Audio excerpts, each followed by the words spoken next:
नमस्कार दोस्तों, स्वागत है आपका मेरे चैनल पर। दोस्तों, आज की इस वीडियो में बताएंगे कि संस्करण होता क्या है। आपने सुना होगा, जब आप कोई पुस्तक पढ़ते हैं तो आप सुनते होंगे द्वितीय संस्करण, तृतीय संस्करण, 70वां संस्करण। तो संस्करण का आखिर मतलब होता क्या है, मैं आपको बताऊं कि संस्करण का मतलब क्या होता है।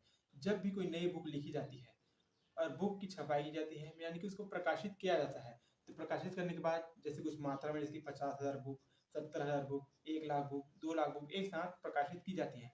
उसके बाद जब सभी पुस्तकें बिक जाती है, मतलब पूरा स्टॉक खाली हो जाता है, उसके बाद पुस्तक को पुनः प्रकाशित करना पड़ता है। तो पुनः प्रकाशित करते समय उस बुक में कुछ खामियां रहती है, कुछ त्रुटियां रहती है, या इसमें कुछ और ऐड करना रहता है, कुछ और समाहित करना रहता है, कुछ नई जानकारी या फिर कुछ नई भूमिका लिखना रहता है, या फिर जो बुक को पढ़ने के बाद अपनी राय दिए रहते हैं, उनकी राय को उसमें ऐड करना रहता है। तो उसको ऐड करने के बाद उसे दोबारा प्रकाशित किया जाता है, तो उसी को उसका द्वितीय संस्करण कहा जाता है। यानी कि जब उसमें सुधार के बाद या फिर स्टॉक खत्म होने के बाद उसे पुनः प्रकाशित किया जाता है, तो इससे उसका संस्करण कहा जाता है।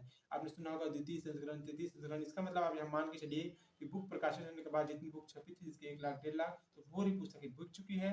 10 पाठकों की और मांग है उस बुक को पढ़ने के लिए, तो उसको पुनः प्रकाशित किया जाता है, तो वही उसका द्वितीय संस्करण कहलाता है।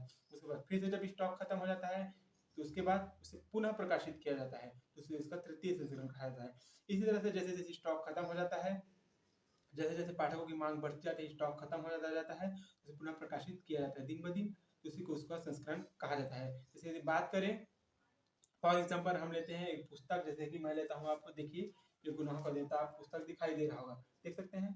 हो सकता है लेखन आपको थोड़ा उर्दू जैसा लग रहा हो, लेकिन यह हिंदी में लिखा है। चूंकि मैं मोबाइल के फ्रंट कैमरे से वीडियो बना रहा हूँ, इसलिए आपको थोड़ा मिरर इमेज दिखाई दे रहा होगा, लिखावट आपको समझ नहीं आएगा। जब इसे दर्पण में देखेंगे तो आपको स्पष्ट दिखाई देगा, इसलिए मैं आपसे क्षमा प्रार्थी हूँ। फिर जैसे गुनाहों का देवता है, ये सन 1949 में छपी थी, लेकिन अभी तक चल रही है। तो ऐसा नहीं है कि 1949 में जितनी पुस्तकें छापी गई थी, उन्हीं में से यह पुस्तक अभी तक खरीदी जा रही है, क्योंकि 1949 में जब यह पुस्तक छापी गई थी, 50,000 60,000 प्रति, तो पूरी बिक चुकी थी। उसके बाद इसे पुनः प्रकाशित किया, ऐसे ऐसे प्रकाशित हर वर्ष इसको किया, जैसे जैसे स्टॉक खत्म हो जाता है, इसको प्रकाशित किया जाता रहा है। जैसे इस पुस्तक की बात की जाए, इसका सबसे पहला संस्करण जो आया था, इनकी सबसे पहले जिसको जो प्रकाशित किया गया था, वह सन 1949 में किया गया था।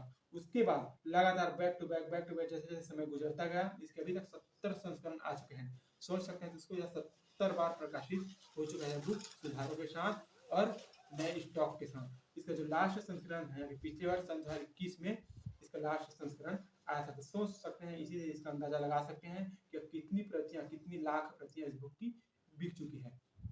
तो दोस्तों, इस तरह से आपने जाना कि संस्करण का मतलब होता है जब बुक प्रकाशित किया जाता है, उसके बाद जब उसका स्टॉक खत्म हो जाता है, तो अगले प्रकाशित करने के समय उसको पुनः छपाई के दौरान उसमें कुछ त्रुटियां रहती है, या फिर उसमें कुछ नई चीज ऐड करना रहती है, उसे संस्करण के दौरान सुधारा जाता है, नई प्रकाशित की जाती है, तो उसी को संस्करण कहते हैं। संस्करण का सीधा सा मतलब समझे, तो जब किसी पुस्तक को प्रकाशित किया जाता है, उसके बाद जब उसका स्टॉक खत्म हो जाता है, लेकिन पाठकों की और मांग रहती है उस पुस्तक को लेकर, तो उसकी पुनः छपाई की जाती है। लेकिन उस छपाई के साथ साथ उसमें कुछ सुधार किए जाते हैं, तो उसी को उसका संस्करण कहा जाता है। दोस्तों, उम्मीद करता हूँ यह जानकारी आपको अच्छी लगी। तब तक के लिए आपका बहुत बहुत धन्यवाद।